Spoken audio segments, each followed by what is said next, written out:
ನಾನು ಯೂಸ್ ಮಾಡೋದ್ರಲ್ಲಿ ಒಳ್ಳೆ ಪ್ರಾಡಕ್ಟ್ ನೋಡಿಸ್ತೀನಿ ಬನ್ನಿ. ಇದು ಚಾಪಿಂಗ್ ಮಾಡೋದು, ಫಸ್ಟ್ ಎಲ್ಲ ಎಳಿಯೋದು ಬರ್ತಾ ಇತ್ತು, ಅದರಲ್ಲಿ ತುಂಬಾನೇ ಕಷ್ಟ ಆಗ್ತಾ ಇತ್ತು. ಸರಿ ಅಂತ ಹೇಳ್ಬಿಟ್ಟು ಇದನ್ನ ತಗೊಂಡೆ, ತುಂಬಾ ಯೂಸ್ಫುಲ್ ಆಗುತ್ತೆ. ಆನಿಯನ್ಸ್ಗೆ, ಕ್ಯಾರೆಟ್, ಬೀಟ್ರೂಟ್ ಎಲ್ಲ ಇದ್ರಲ್ಲೇ ನಾನು ಚಾಪ್ ಮಾಡ್ಕೊಂತೀನಿ, ಪಲ್ಯದಕ್ಕೆ ಎಲ್ಲದಕ್ಕೂ.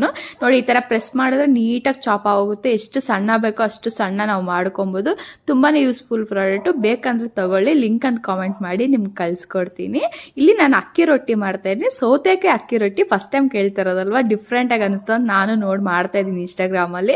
ಫಸ್ಟ್ ಆನಿಯನ್ಸ್ ಮತ್ತೆ ಸೌತೆಕಾಯಿ ತುರಿದಿರೋದು, ಹಸಿಮೆಣಸಿನಕಾಯಿ, ಕೊತ್ತಂಬರಿ ಹಾಕೊಂಡು ಸ್ವಲ್ಪ ಉಪ್ಪು ಹಾಕೊಂಡು ನೀಟಾಗಿ ಕಲ್ಸ್ಕೊಂತಾ ಇದ್ದೀನಿ. ಹೆಂಗಿರುತ್ತೋ ಏನೋ ಅನ್ಕೊಂಡು ತುಂಬಾನೇ ಚೆನ್ನಾಗಿ ಬಂದಿತ್ತು.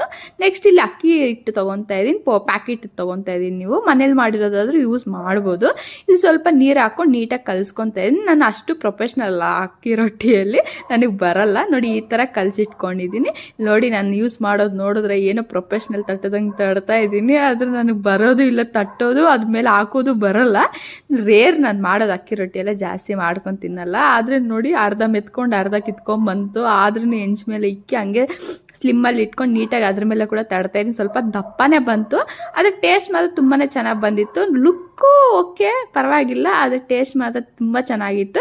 ಇದಕ್ಕೆ ಖಾರ ಚಟ್ನಿ ಮತ್ತೆ ಬೆಳ್ಳುಳ್ಳಿ ಖಾರ ಹಾಕೊಂಡಿದ್ದೀನಿ. ಇಲ್ಲಿ ತುಂಬಾನೇ ಚೆನ್ನಾಗಿರುತ್ತೆ. ಯಾವ ಕಾಂಬಿನೇಷನ್ ಅಲ್ಲಿ ತಿಂದ್ರೇನು ಎಲ್ದು ಕೂಡ ಸ್ವಲ್ಪ ಓಕೆನೆ, ಚೆನ್ನಾಗೇ ಇರುತ್ತೆ ಅಂತ ಹೇಳ್ಬಿಟ್ಟು ಟ್ರೈ ಮಾಡಿದೆ. ಅವಾಗವಾಗ ಟ್ರೈ ಮಾಡಿ, ಈ ತರ ಡಿಫ್ರೆಂಟ್ ರೆಸಿಪೀಸ್ ಚೆನ್ನಾಗಿರುತ್ತೆ. ನಾನು ತಿಂದಾಗ ತುಂಬಾನೇ ಚೆನ್ನಾಗಿ ಅನಿಸ್ತು. ನಾನು 3 ಅಕ್ಕಿ ರೊಟ್ಟಿ ಚಿಕ್ಕದು ಹಾಕೊಂಡು ತಿಂದೆ. ಇದೇ ನನ್ನ ಲಂಚ್ ಇವತ್ತು. ಇಷ್ಟ ಆದ್ರೆ ಟ್ರೈ ಮಾಡಿ, ಫಾಲೋ ಮಾಡಿ ಇಟ್ಕೊಳ್ಳಿ, ಲೈಕ್ ಮಾಡಿ. ಅಷ್ಟೇ ವಿಡಿಯೋ. ನೆಕ್ಸ್ಟ್